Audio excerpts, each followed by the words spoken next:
இன்றே டவுன்லோட் செய்து உங்கள் ஃபேவரட் ஷோக்களை என்ஜாய் பண்ணுங்க. என்ன ஐஸ்வர்யா அம்மா சொல்றீங்க? எங்க விஷயம் அம்மாக்கு தெரிய போதா? எப்படி? உனக்கு விஷயமே தெரியாதல்ல பார்வதி, சொல்றேன் கேளு. ஆண்டிக்கு இப்பெல்லாம் கண்ணை மூடி தியானம் பண்ணா ஆண்டியோட காதுல ஆதியோட குரல் ரேண்டமா கேக்குதுன்னு மென்டலா டிஸ்டர்ப் ஆயிருக்காங்க. ஆண்டி ஹாஸ்பிட்டல்ல ஐசியூல இருக்கும்போது ஆதி தனியா வந்து அவங்க கிட்ட ஏதோ பேசினதா ஞாபகம் இருக்கும் போல இருக்கு. அதனால அங்கிள் கிட்ட ஆதி என்கிட்ட வந்து ஏதாவது பேசினானான்னு கேட்டிருக்காங்க. ஆனா அங்கிள் ஆதி ஐசியூல எதுவும் பேசலன்னு பொய் சொல்லி சமாளிச்சிருக்காரு. ஆனா ஆண்டி மென்டலா ரொம்ப டிஸ்டர்பா இருக்குன்னு உண்மையை தெரிஞ்சுக்க சைக்காட்ரிஸ்ட் வரைக்கும் போயிருக்காங்க. நல்ல யோசி. இப்ப என்ன பண்றது?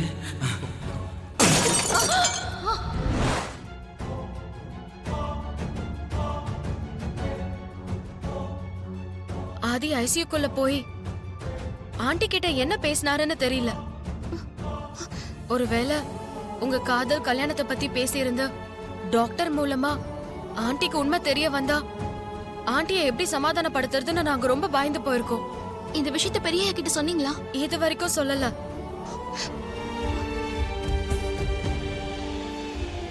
அங்கிள் என்ன அங்கிள் ஏதோ யோசனையில இருக்கீங்க போல இருக்கு. அந்த சைக்காட்ரிஸ்ட் விஷயமா அங்கிள்? ஆமா ஐஸ்வர்யா, பார்வதிக்கு அந்த விஷயம் தெரியக்கூடாதுன்னு தானே நீங்க யோசிக்கிறீங்க. சாரி அங்கிள், பார்வதி கிட்ட இப்பதான் நடந்த எல்லா விஷயத்தை பத்தியும் சொன்னேன். ஆமா மாமா, நீங்க எனக்கு எந்த உண்மை தெரியக்கூடாதுன்னு நினைச்சீங்களோ அந்த உண்மை ஏற்கனவே எனக்கு தெரியும். நீங்க நினைக்கிறது கரெக்ட் தான் மாமா. அம்மா மயக்கத்துல இருக்கும்போது பெரியய்யா எங்களை பத்தின உண்மைய அம்மா கிட்ட சொல்லிட்டாரு. என்னைக்கா இருந்தாலும் அம்மாவுக்கு உண்மை தெரியதானே போகுது. அதனால இப்போல இருந்தே கொஞ்சம் கொஞ்சமா அம்மாவுக்கு உண்மையை தெரிய வைப்போன்னு பெரியய்யா முடிவோட இருந்தப்போதான் அம்மாவுக்கு ஆக்சிடென்ட் ஆயிடுச்சு. அம்மா உயிருக்கு ஆபத்தான நிலைமையில இருந்த போது பெரியய்யா மனசுல ஏதோ ஒரு முடிவெடுத்து அம்மா கிட்ட போய் எல்லா உண்மையும் சொல்லிட்டாரு. ஆதி ஏன் அவசரப்பட்டு இப்படி பண்ணாரு? பெரியய்யா இப்பெல்லாம் பாசிட்டிவா திங்க் பண்றேன்னு சொல்லி எல்லா விஷயத்திலயும் இப்படிதான் முடிவெடுக்கிறாரு. ஆதி எடுத்த முடிவுல எந்த தப்பும் இல்ல. என்ன அங்கிள் சொல்றீங்க? ஆதியோட மனசையும் நம்ம புரிஞ்சுக்கணும். அம்மாவுக்கு தெரியாம பார்வதிய காதல் கல்யாணம் பண்ணிக்கிட்டோங்கிற குற்ற உணர்ச்சியில ஆதி ரொம்ப நாளா தவிச்சுக்கிட்டு இருக்கான். அதனால உயிருக்கு ஆபத்தான நிலையில இருந்த அகிலாவுக்கு ஏதாவது ஒண்ணு ஆயிட்டா அப்புறம் வாழ்நாள் பூரா குற்ற உணர்ச்சியில தவிக்க வேண்டி இருக்குமேன்னு ஆதி அகிலா கிட்ட உண்மையை சொல்லியிருப்பான். அதனால ஆதியை நாம குற்றம் சொல்ல முடியாது. அகிலா வந்ததும் இந்த புருஷோத்தமன் டாபிக்க மாத்தி என்னென்னமோ சொல்லி அவளை நம்ப வச்சுட்டாரு. அவளும் அப்படியே நம்பிட்டா. எல்லாத்தையும் கூட்டி கழிச்சு பார்த்தா அகிலா சுயநினைவு இல்லாம ஹாஸ்பிட்டல்ல இருந்தப்போ எங்க அவ மண்டைய போட்டுடுவாளோன்னு பயந்து ஆதி சமையல்காரி மேல இருக்கிற காதல் விஷயத்த அவகிட்ட சொல்லிருக்கான். இப்ப அவளுக்கு எங்க அது ஞாபகம் வந்துருமோன்னு எல்லாரும் சேர்ந்து நடுங்கிட்டு இருக்காங்க. ஆனா இந்த நிமிஷம் வரைக்கும் அகிலாக்கு அத பத்தின எந்த ஞாபகமும் வரல. அதனால இவங்க எல்லாரும் தப்பிச்சுக்கிட்டு இருக்காங்க. என்னைக்கு இது அகிலாக்கு ஞாபகம் வருதோ அன்னைக்கு இருக்கு தீபாவளி. ஒருவேளை உங்க யோகம் கரெக்டா இருந்தா அந்த நாள் வரைக்கும் நம்மையும் காத்துக்கிட்டு இருக்கணும். இப்பவே தீபாவளியை கொண்டாடிடலாமே. என்ன சொல்ற நந்தினி?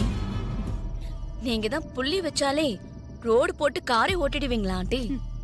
இப்ப நீங்க இங்க சொன்னதையே அகிலாண்டேஸ்வரி கிட்ட கண்ணு காது மூக்கு வச்சு பெருசா பத்த வச்சீங்கன்னா நமக்கு தீபாவளி தானே. நீ சொல்றதெல்லாம் சரிதான், ஆனா அதுல ஒரு சிக்கல் இருக்கு. சிக்கலாம்? என்ன ஆண்டி சொல்றீங்க? இப்ப நான் அந்த சமையல்காரி விஷயத்துல உள்ள நுழைஞ்சு ஏதாவது சொன்னேன்னா அவ மேல எனக்கு இருக்கிற வெறுப்புல தான் ஏதோ சொல்றேன்னு நினைச்சு அகிலா நான் சொல்ற எதையுமே நம்ப மாட்டா. நீங்க சொல்றது கரெக்ட் தான் ஆண்டி. அதனால இப்போதைக்கு நாம இத பத்தி எதுவுமே அவகிட்ட சொல்ல வேணாம். குட்டை குழம்புற வரைக்கும் நம்ம வெயிட் பண்ணுவோம். இந்த விஷயம் அப்படியே பெருசாகட்டும். நம்ம கிட்ட ஒரு நல்ல ட்ரம்ப் கார்டு கிடைச்சிருக்கு. அத அவசரப்பட்டு இப்ப இறக்க வேணாம். நேரம் பார்த்து சரியான நேரத்துல இறக்குவோம். அப்ப இருக்கு கச்சேரி. அது வரைக்கும் காத்திருப்போம். ஓகே ஆண்டி, நீங்க சொல்ற மாதிரி வெயிட் பண்ணுவோம். நாளைக்கு கோவிலுக்கு போய் சாமிக்கு பூஜை பண்ணி குளத்துல இருக்கிற ஸ்படிகலிங்கத்தை வெளியில எடுக்கணும். ஏங்கா அவ்வளவு பெரிய குளத்துல இருந்து அந்த சின்ன ஸ்படிகலிங்கத்தை எப்படிக்கா எடுக்கிறது? குளத்துல இருந்து லிங்கத்தை வெளியில எடுக்கிறதுக்கு ஆட்களை ஏதாவது ரெடி பண்ணணுமா ஆண்டி? அதெல்லாம் ஒண்ணும் தேவையில்லை. குளத்துல மூழ்கி லிங்கத்தை எடுக்க போறது நீயும் ஐஸ்வர்யாவும் தான்.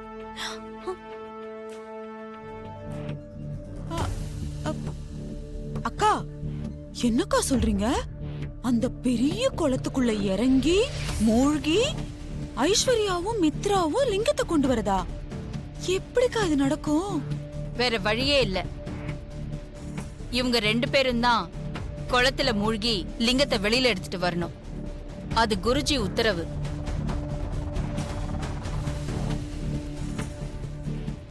என்ன ஆண்டி சொல்றீங்க? குருஜி ஸ்படிகலிங்கத்தை என்கிட்ட ஒப்படைச்சிட்டு போன அன்னைக்கு அவர் சொன்னத முழுசா நான் உங்ககிட்ட சொல்லல.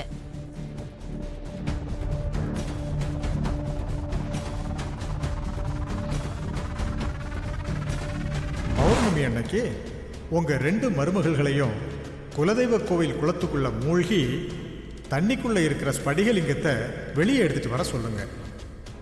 யார் குளத்துக்குள்ள மூழ்கி லிங்கத்தை வெளியே எடுத்துட்டு வராங்களோ, யார் கைக்கு லிங்கம் கிடைக்குதோ அவங்க தான் இந்த லிங்கத்தை அடைய பூஜை பண்ண தகுதியானவங்க. என்ன பொறுத்த வரைக்கும் ஐஸ்வர்யாவும் மித்ராவும் சமமாதான் இருக்காங்க. உங்க 2 பேர்ல லிங்கத்தை அடையறதுக்கான தகுதி யாருக்கு இருக்குன்னு என்னால முடிவு பண்ண முடியல. அதனால உங்க 2 பேர்ல யாருக்கு அந்த தகுதி இருக்குன்னு நாளைக்கு குளத்துல இறங்கிதான் முடிவு பண்ணணும். இது வேற இருக்கா? அப்புறம் இன்னொரு முக்கியமான விஷயம். என்ன விஷயம் அகிலா?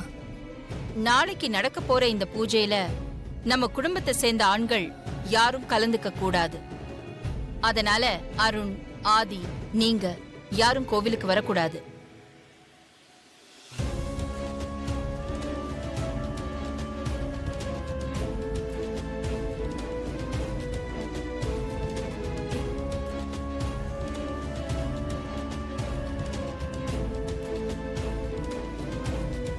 வா பாத்துக்கலாம்.